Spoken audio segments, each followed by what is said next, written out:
La proposition de jouer au Mali, je l'ai eue quand j'étais vraiment jeune, pour les U23. Je l'ai refusé parce qu'à l'époque, il fallait avoir l'approbation des parents pour ceux qui voulaient changer de nationalité. Et mes parents n'ont jamais accepté. Mais au-delà de ça, moi-même personnellement, je ne me voyais pas jouer pour une équipe autre que celle de la Côte d'Ivoire. C'était plus pour découvrir nos championnats.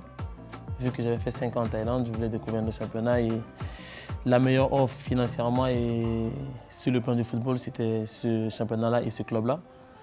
Raison pour laquelle je suis parti là-bas. C'était un sentiment de joie, comme toute personne qui vient de remporter un titre local. C'était bien vu qu'on est passé par beaucoup de moments un peu difficiles.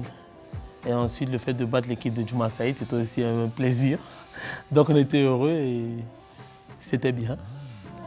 Le championnat coétien est plus physique, mais moins tactique que le championnat thaïlandais. C'est juste une différence physique, une différence mentale, vu que là-bas on vous demande plus de choses qu'en Thaïlande. En Thaïlande, c'est un peu plus soft. Au Koweït, si vous faites 2 matchs que vous ne marquez pas, vous avez déjà la pression. Donc ils sont plus rigoureux sur le travail, ils sont plus physiques, mais ils sont moins tactiques.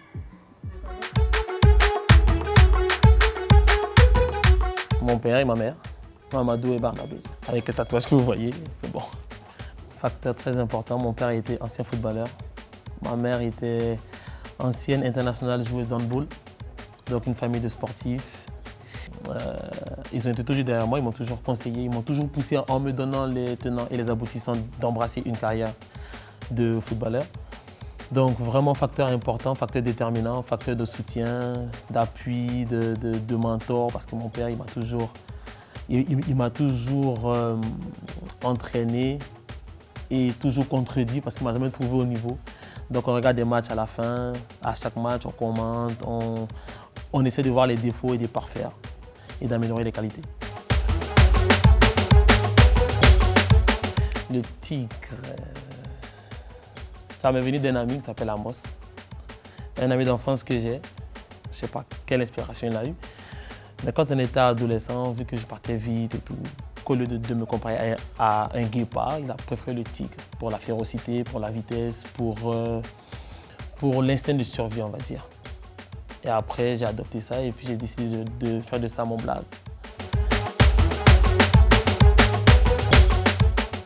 Au départ, c'était insignifiant. Après, comme je l'ai dit, le fait d'être un tigre vous permet d'avoir l'instinct de survie. Et dans le football, c'est important de l'avoir. Donc, au fur et à mesure, j'ai commencé à m'adapter à limite que ce nom-là, à toujours me dire il faut performer, il faut avancer, il faut toujours prouver que tu es ce tigre-là. Maintenir, allier école et football, c'est pas vraiment facile. Moi, j'ai pas fait de centre de formation, donc j'ai pas eu la possibilité de partir à l'école et de faire le sport. Je me suis donné au sport lorsque j'étais déjà, je vais dire, majeur. Donc c'est un peu compliqué, mais il faut toujours garder espoir et continuer à travailler. J'espère, je ne veux pas dire je pense, j'espère pouvoir un jour intégrer cette équipe nationale-là pour le prestige qu'il y a derrière et pour l'honneur que ça procure à toute personne. Honnêtement, j'estime être pas prêt pour le moment. Et quand on dit objectif personnel, pour moi, c'est déjà un club. Et ensuite, lorsque vous êtes bon en club, l'équipe nationale vient vous facilement. Ça fait 22 ans que mon club n'a pas gagné le championnat. Donc l'objectif immédiat pour nous, pour cette prochaine saison, c'est de pouvoir remporter le championnat et remettre le club au niveau là où il était avant. Donc pour la prochaine saison, on espère gagner le championnat. Je le résume en un mot, la chance. La chance, parce que j'ai eu pas mal de chance. J'ai eu pas mal de chance.